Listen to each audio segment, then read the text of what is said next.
Welcome back. In this lesson, you'll be learning all about dieting. And if you've been a chronic dieter, you're going to learn why it's actually making you gain weight. So, what is dieting? It's the unsustainable act of eating less or forcing yourself to restrict food or food groups. You can have a negative diet mentality, or you can have the non-diet mentality, which is quite positive and very free. Diets don't work for many reasons. We're going to get into those now. So, I have to say something very important.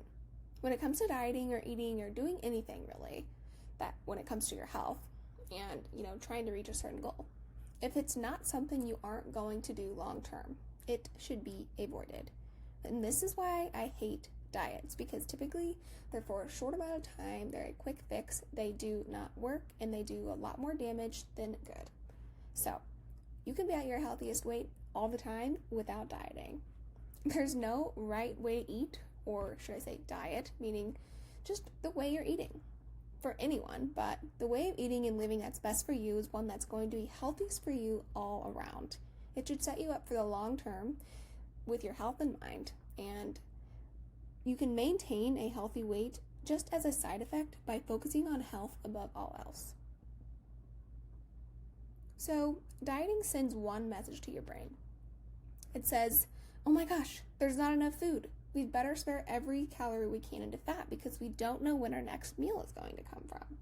So, dieting makes you fatter by one, a self-induced famine, you have brain and hormonal changes, and it makes your body more efficient at storing more fat.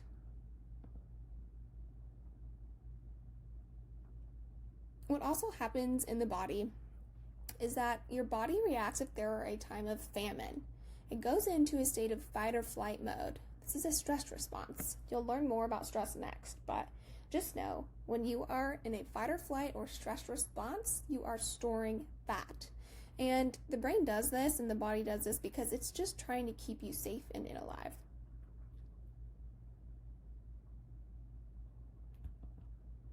So, dieting can do a lot, but let's talk about metabolism first. So your metabolism is just the metabolic processes of your body breaking down food and using it for energy.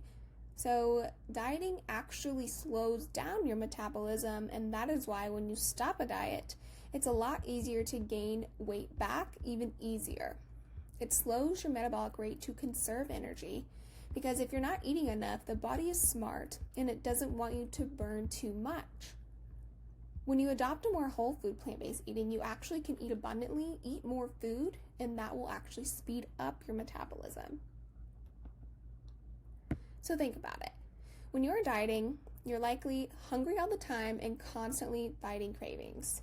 Diets really disrupt all your hormones, but the one we're going to talk about right now is your hunger hormones. So if you never feel full or you suffer from extreme cravings, it's likely that you've been dieting for too long and your hunger hormones are imbalanced. And another thing too is there's usually a point when you're going to end the diet, meaning there's a specific time frame for when you're restricting, counting, feeling quite miserable. And then when the diet is over, commonly people revert back to old habits. And when you finally give into your cravings, you gain the weight back very quickly because all of those calories are turning into fat easily. Like I said, dieting slows your metabolism and also your thyroid function. So when you stop dieting, it's so much easier to put the weight back on. This is another reason why making habits with food that are long-term is the key to sustainable weight loss. Dieting can create a negative thought process around food, and we already know that negative thoughts create negative emotions, which create a negative downward cycle. All that negativity does is cause your body to go into a stress response and store fat. Chronic dieting leads you to be in a state of chronic fight or flight or chronic stress, and that means you can be chronically storing fat. Maybe that's why you gain weight year after year. So the thing is, diets really don't work, especially in the long term. You have to find a healthy lifestyle that supports you in the long term.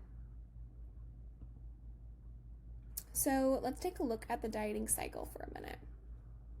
When you're desperate to lose weight, you start to diet. You restrict, portion control, you might even starve yourself, work out excessively, and you do this without realizing all the damage that you're doing. You might see some water weight come off, but you probably aren't happy. Your hormonal imbalances are starting to arise, blood sugar is dysregulating, your metabolism shuts down, and this forces you to restrict and attempt to starve even more to try and get the weight off because it's even harder now. Your hunger and cravings start to increase. You're exhausted, tired, very low energy. You're starting to get very hangry and irritable. You start to burn lean muscle mass now, and your metabolism is shutting down even more. You lose control, maybe start overeating and binging. Your hormonal imbalances are leading to more fat storage. Your thyroid function slows down. Your hunger and cravings are out of control. And then you give in to all of your cravings and everything, probably gain all the way back, plus even more. You've lost lean muscle you can't get back. Your thyroid and metabolism are at an all-time low, and so you start the vicious cycle all over again. Like I said, dieting also slows thyroid function. The thyroid is responsible for many things, including the metabolism of fat, carbohydrate, and protein.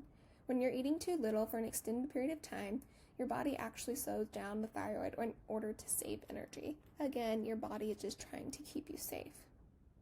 When you have a low thyroid, this drastically impairs your body's ability to burn fat and lose weight. Many people who have a low thyroid problem are actually chronic dieters who find weight loss difficult, and these people typically have trouble breaking through their fat loss plateau.